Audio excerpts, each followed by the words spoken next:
Ayan, parang nagugutom na sila mga kapagsamuro. So kunin na natin. Ito yung ating itlog ng ating manukan.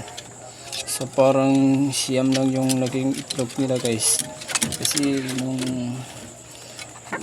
ilang araw, yung kagay, naubusan sila ng kwan. Ay, huwag kang manuka kay masakit. Ayan. So, medium guys. Medium. Ayan. Ay, large. Malalaki rin. Ayan. Huwag kayong manuka para mabigyan kayo ng pagkain nyo. Huwag kayong pasaway. So, ayan guys. Pagkainin natin sila ng chicken layer. So, ito po yung pagkain nila guys. Ayan. So, medyo apa na yung paso ko. Yung baso ng plastic. Parang gutom na sila guys ba?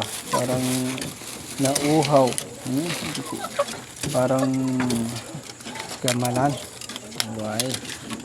Ayan hoy. Huwag kayong manuka. Kay masakit. Hindi ninyo alam na masakit. Ayan. So marami pa yung pagkain nila.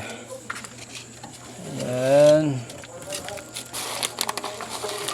Kunin mo na yung itlog niya kay baga mapsa. Dahil mag-upload pa ako ng video.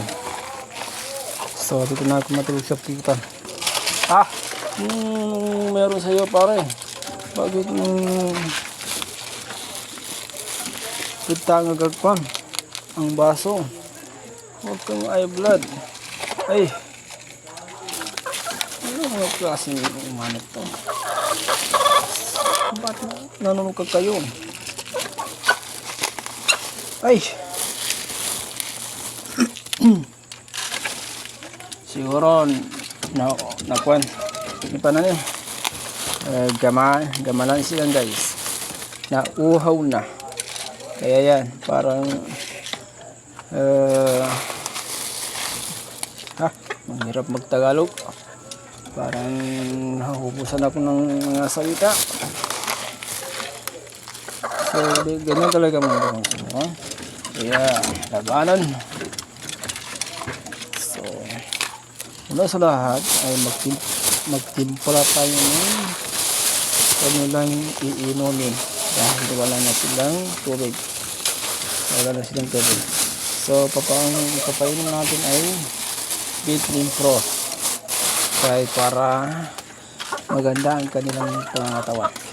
So